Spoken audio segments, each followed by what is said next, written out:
আপনি কি প্রতিদিন জন্মবিরতিকরণ পিল খেতে ভুলে যান? তাহলে এই ভিডিওটি আপনার জন্য। যে সমস্ত দম্পতি প্রতিদিন পিল খেতে ভুলে যান, যাদের মাথা ঘোরায়, বমি বমি ভাব, মাথা ব্যথা, মাইগ্রেনের ব্যথা ইত্যাদি সমস্যা, তারা বা তাদের জন্য এসএমসির মেড্রক্সিপ্রজেস্টেরন এসিটেট বা সোমাজেক নামে ইঞ্জেকশনটি আপনারা নিতে পারেন। আজকে জেনে নেব ইঞ্জেকশনটির সুবিধা অসুবিধা, পার্শ্ব প্রতিক্রিয়া বা কাদের জন্য উপযোগী, কাদের জন্য উপযোগী নয় ইত্যাদি আজকে জেনে নেব। প্রথমেই বলবো সুবিধা। যারা প্রতিদিন পিল খেতে ভুলে যান, মনে করে পিল খেতে পারেন না, তাদের জন্য ইঞ্জেকশনটি উপযোগী, কেননা এটির মেয়াদ 3 মাস। একবার নিলে 3 মাসের জন্য নিশ্চিন্ত।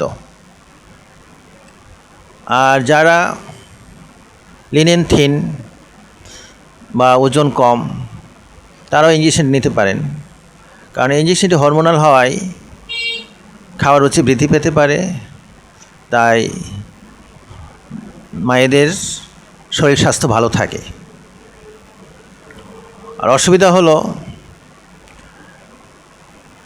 ইঞ্জেকশনটি নিলে অনিয়মিত মাসিক বা মাসিক বন্ধ থাকতে পারে। তো যারা নবদম্পতি এখনই বাচ্চা নিতে চাচ্ছেন, তারা ইঞ্জেকশনটি না নেওয়াই ভালো, কারণ ইঞ্জেকশনটি নিলে ডিম্বস্ফোটন বন্ধ থাকে, মাসিক বন্ধ থাকে। আর 3 মাস শেষ হলে ইঞ্জেকশনটি না নিলে অন্তত আরও 5 থেকে 6 মাস অপেক্ষা করতে হবে মাসিকের জন্য। তাই নবদম্পতিদের জন্য না নেওয়া ভালো। যাদের অন্তত একটি সন্তান আছে, তাদেরকে সাজেস্ট করব ইঞ্জেকশনটি নেওয়ার জন্য। আর কারা নিতে পারবেন না, কাদের জন্য উপযোগী নয়,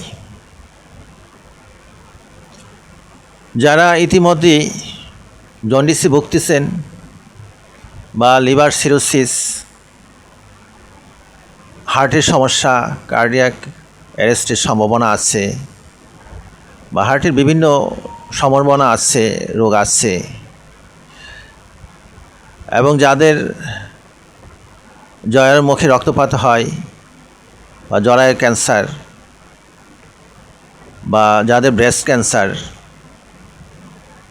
তারা ইঞ্জেকশনটি নিতে পারবেন না। আর কোথায় আপনারা এই সেবাটি নেবেন? উপজেলা পরিবার পরিকল্পনা কার্যালয়ে বা পরিবার পরিকল্পনা স্বাস্থ্য কর্মকর্তার কার্যালয়ে এবং এসএমসির মনোনীত ব্লস্টার সেবাদানকারীর কাছে আপনারা সেবাটি নিতে পারবেন। আর ইঞ্জেকশনটি যেহেতু 3 মাস মেয়াদি, একবার নিলে 3 মাসের জন্য নিশ্চিন্ত, এটি ইঞ্জেকশনটির বড় বৈশিষ্ট্য। তারা ইঞ্জেকশন নিতে পারেন। ইঞ্জেকশন অত্যন্ত সারা পৃথিবীতে জনপ্রিয়। কোটি কোটি মায়েরা বা দম্পতিরা ইঞ্জেকশনটি নিচ্ছেন। এরকম তথ্যবহুল ভিডিও পেতে আমার পেজটি ফলো করুন এবং লাইক, কমেন্ট, শেয়ার করুন। আজ এই পর্যন্তই বিদায় নিচ্ছি। আমি ব্লস্টার ও ফার্মাসিস্ট মোহাম্মদ হোসেন সোহেল। আসসালামু আলাইকুম।